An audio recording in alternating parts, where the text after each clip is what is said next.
can run on for a long time. Tell 'em that God's gonna cut you down.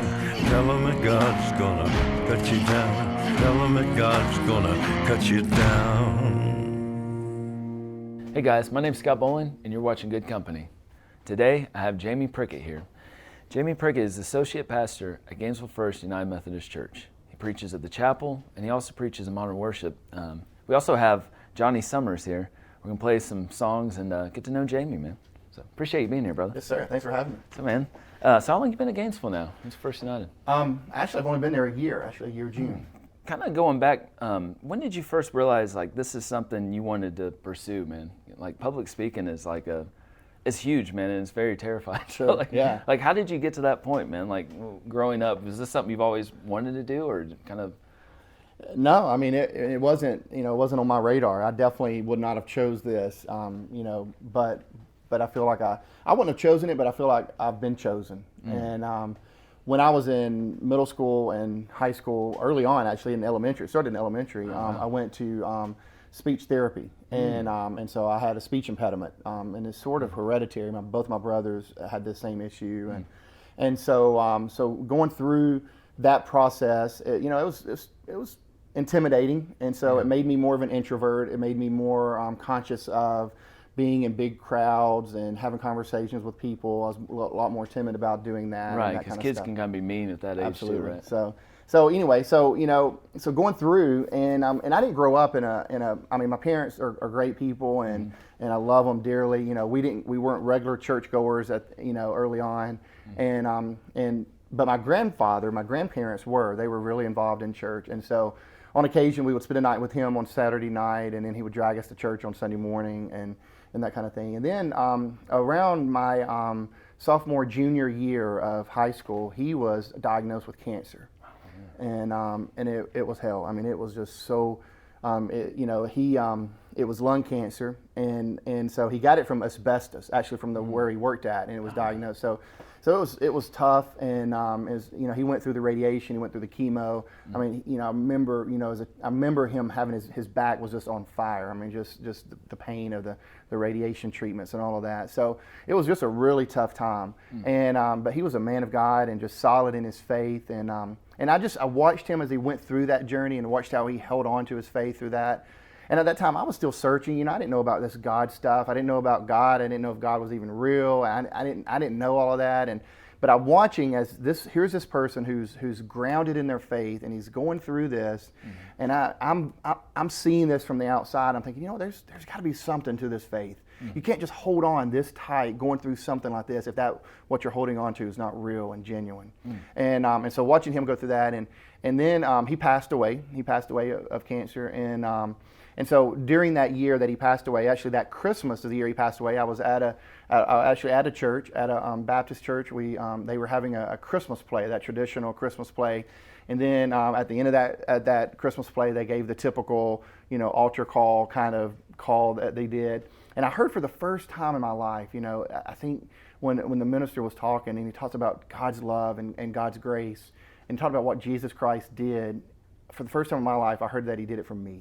And it was personal, and it made it real. And so something changed in me that night. I was definitely, the Bible talks about being born again. I was definitely changed from the inside out that night.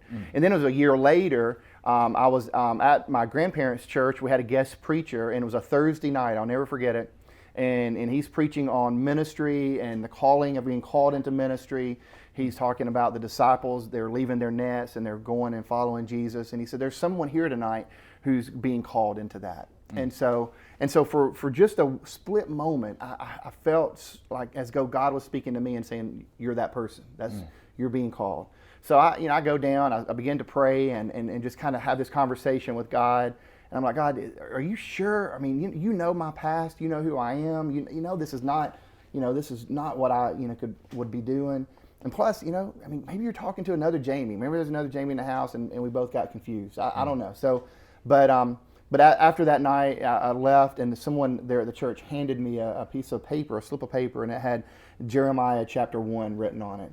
And I didn't know, I hadn't read enough of the Bible to know what Jeremiah was or where it was, and I mean, all I knew Jeremiah was a bullfrog, and and so I had no idea. So I go home, I go to the index, I look up, Jeremiah. I go to Jeremiah chapter 1, and Jeremiah had those same fear. God had called Jeremiah to be a prophet, and Jeremiah used all those same excuses that I had been using. I'm too young, I can't speak, all of that.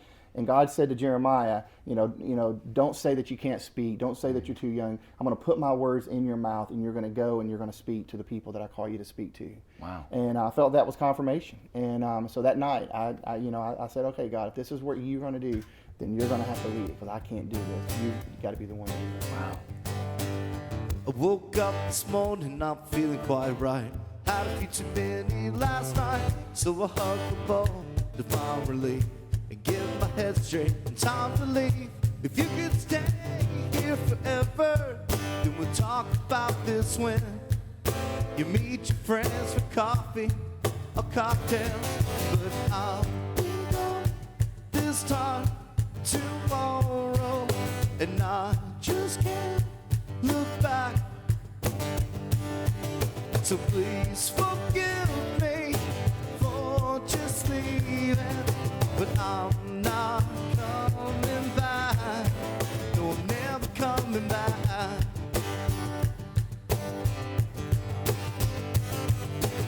It's not your fault for what you did. You were being your wife and probably had your kids. Maybe the memories will start to fade when you live your life from day to day. Say goodbye, and I'll say goodbye. This time tomorrow, and I just can't look back.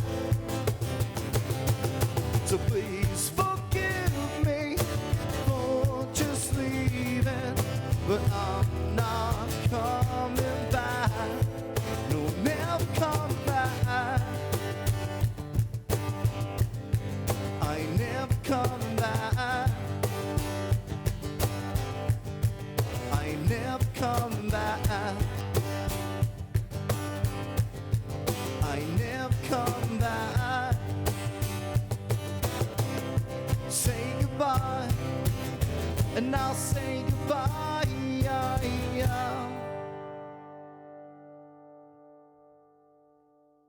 Okay, so kind of going.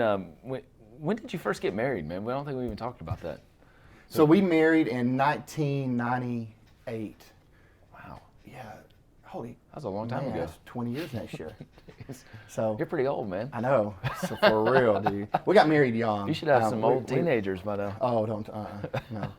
So yeah, we got married young, but it was tough. I mean, the first few years of marriage, I ain't gonna lie. I mean, it was hard, and it's cause me. I was selfish, and I was married to the church, and I forgot that there was this woman at home that had committed, and so it was very. And you hard. guys didn't have kids right away, right? Is that so? We didn't have kids right away, so we and that part we were wise in a sense. We felt like we needed to get to know each other, but in order to get to know each other, you got to spend time with each other.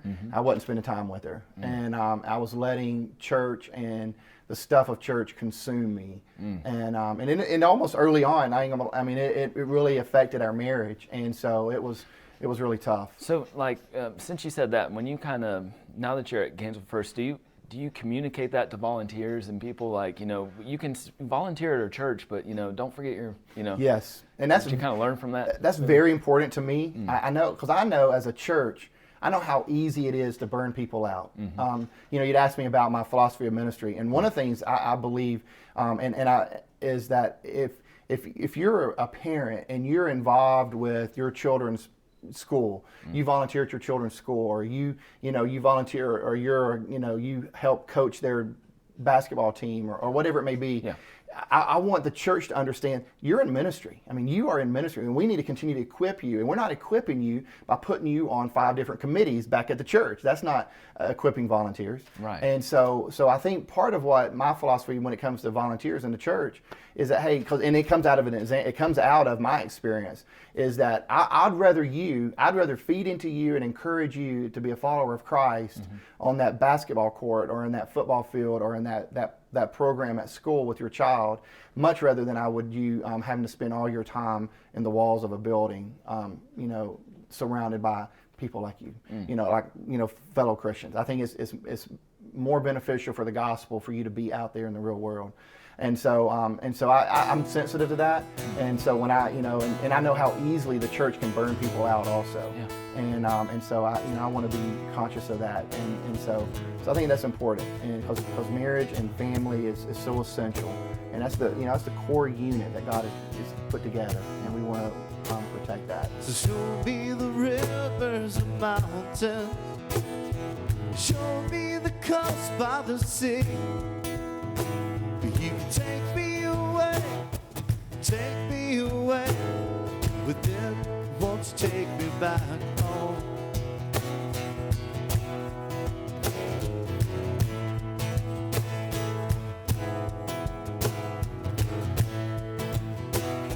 Show me the lights over Paris, and show me the glory was wrong. You can take me away, but then won't you take me back home? What's the king got with no throne?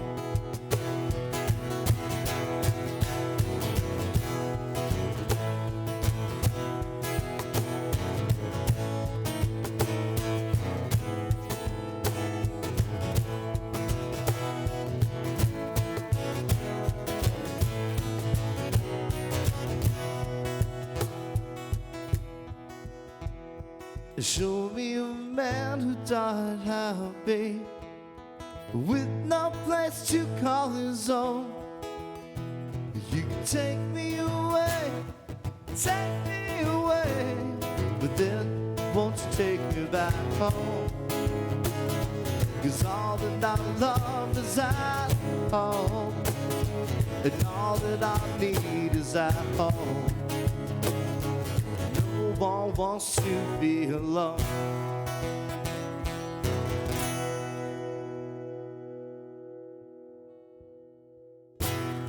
So kind of going back for a minute, do you have any siblings? I mean, was this all like, when you were going through all this, was this just all in your head? I mean, were you talking to anybody about it when you're having these calls like Jeremiah? I mean, did you have anybody to communicate all this to? Or was it just, did you feel alone at the time? That's what I mean to ask. No, that's a good question. Yeah, I was, I wrestled through all this because, I didn't have, we didn't have, like I said earlier, we weren't really grounded in the church kind of family. So that was, all this language was brand new, calling and being called into ministry.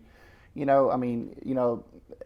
didn't have, that kind of conversation wasn't really being had. So, and then, so, my parents were very supportive, even though they didn't have a clue what they were supporting. They still were very supportive and encouraging. And God began to just open up some doors, and I began having opportunities to speak here and speak in different locations and different places. And so that was pretty cool. It was just almost like it was a confirmation. Okay, this is where you need to be headed. Do you remember like when the first time you actually got to speak at on a Sunday? It was horrible, man. It was horrible. Tell me about that, man. You don't want to know about that. No, that was horrible. I'll never forget. I still have the same Bible. It was a Bible that my grandfather had given me, and it was a brown little Bible, and I put a notepad in it, and in this little note card, and I literally preached for 5 minutes. And basically what I did is I got up there and I read whatever I had written on that note card, and then I ain't got nothing else. So it was just like, what do I do? And so did you look up when you were reading it, or did you just... No, I looked through the whole time. Just that note card. I was so nervous, and the people were very gracious, and they were awesome. And and so what I've learned throughout, here's what I've learned about preaching is that the older I get, and the more, as I continue to grow in my faith, I've learned that God has a lot more to say than we preachers pretend that we have it all together. And God has a lot more to say through us if sometimes we would just basically just shut up and let God speak and just be quiet and let God speak. Mm-hmm. And so as I continue to grow, and you feel like you got to have all this in order and all this in line, but God's got a word, and God can speak that word in spite of you. Yeah. And so... So, man, when did you first, what church did you first kind of sign on to or get asked to preach at? Well, I am United Methodist, and as So basically, the way it happened is after I announced that calling into ministry and had opportunities to speak in different places and and just here and there. I went on to college, finished up college, and then once I finished up college, I went to seminary, and seminary is a 3-year Master of Divinity program, and so went through that program, and it was in the midst of that I actually was appointed a church, and so the first church that I served was actually over in a very rural area of Georgia. And we on a good Sunday would have 20 people there. Oh, okay. And so it was, but these were the most loving, gracious people. Because I was a 20-year-old, went in there, thought I knew everything kind of person, really? And so, but they were very gracious and taught me a lot about ministry and forgiveness because I messed up a lot. So so I learned a lot in that time. So I was there for 4 years. After that, I went to another church. And so it was actually at the second church that I was in seminary at, and so I was there for 8 years. Oh, wow. And it was a church, and again, it was an older church. The sanctuary itself was over 100 years old, but it was a church that was living in, the community was in transition, and it was quickly becoming, it was moving out of being a rural area into quickly becoming a suburb of Atlanta, and just right off of 85. So it was, so they were having to kind of deal with that and process that and that transition. And you were preaching there every Sunday? Every Sunday, yeah. So so you got probably more comfortable. So yeah, so it was good. That was a great experience. The church grew. The church, continued to grow, and it was just a wonderful, wonderful group of people. We had a great experience there. Then I left there and I went to a church. I was sent in the Methodist Church. We are, part of our ordination commitment and ordination vows is we will go where we're sent, and so I was sent from that area over to the other side of the state of Georgia. And you're single at the time too, right? So no, I was married. Oh, you're married already. Yeah, okay. We were married. So, and so my wife entered into ministry with me, and so we went from the church there. We went over to Canton, Georgia, and we worshiped in a church that was in the midst of transition. It was a new church, and so when we got there, the church was actually still meeting at the high school, and so we saw the church through that process of not just transitioning. Some bad leadership decisions had been made, and so man, that's a lot of work doing the high school, isn't it? Oh, it was tough. Tear down, set up. That's the first thing I think of. Week after week, yeah. And some great leaders in that church, man. Those people were, there's some solid, just exciting people to be in ministry with, because it was very hands-on ministry. So we went from there. We moved out of there and we moved into a textile mill, an old textile mill in downtown Canton. And because the idea of ministry for me is you are in ministry with your people, and we wanted to be where our people were at, and we wanted to be plopped right down in the middle of our community. And that allowed us to be there, and so it's just a cool environment, But so that's where we were at before we came over here last year. Oh, nice. So now you moved from there to Gainesville First United Methodist. What was it like transitioning to our church, Gainesville First United? Like, what was that like, man? Is that kind of the fear of the unknown? It's probably nerve-wracking at first, and then you kind of get into the groove. It was, and it was challenging because the idea of ministry and how ministry is done at Gainesville First is a lot different than maybe how I've done ministry in the past and how ministry was being done in the past at the other churches. What's your kind of like overall philosophy on that, on the church? I think the church. I think the church is losing its voice in the community, and I think part of what I want to do is Jesus is the most interesting, and he can mess you up, and I don't think we allow the Jesus and the story of Jesus to really fully get communicated in the church, and so we kind of, and so part of the way I see it is I'm to the belief that God is still raising up dead people, and that sometimes means churches.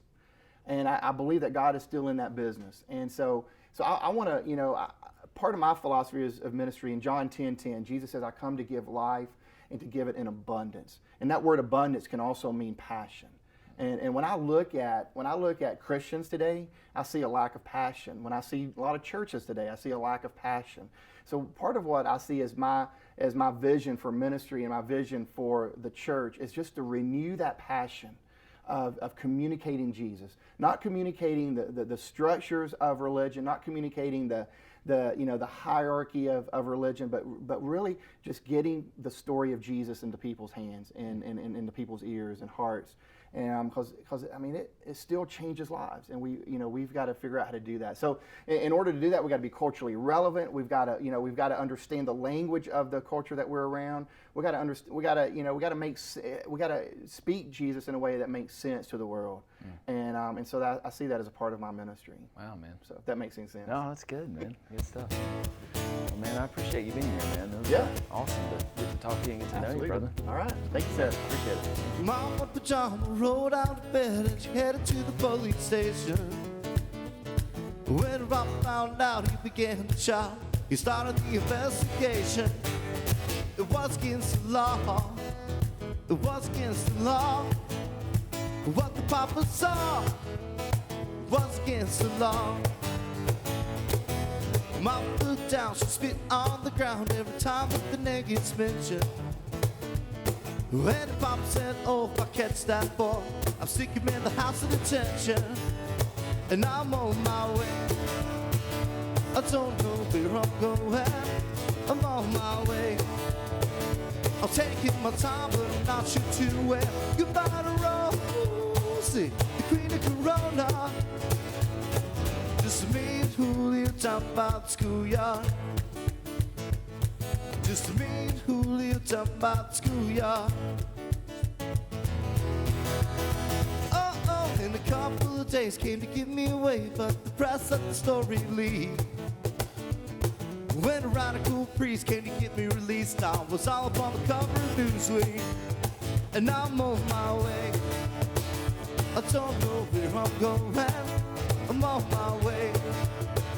I'm taking my time, but I'm not sure to where. Goodbye to Rosie, the queen of Corona. Just me and Julio down by the schoolyard. Just me and Julio down by the schoolyard. Ba-doo-ba-ba, ba-doo-ba-ba-ba-ba-ba. Ba-doo-ba-ba, ba-doo-ba-ba, ah.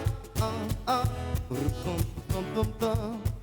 The queen of Corona. Just me and Julio down by the schoolyard. Just me and Julio down by the schoolyard. Just me down by the schoolyard.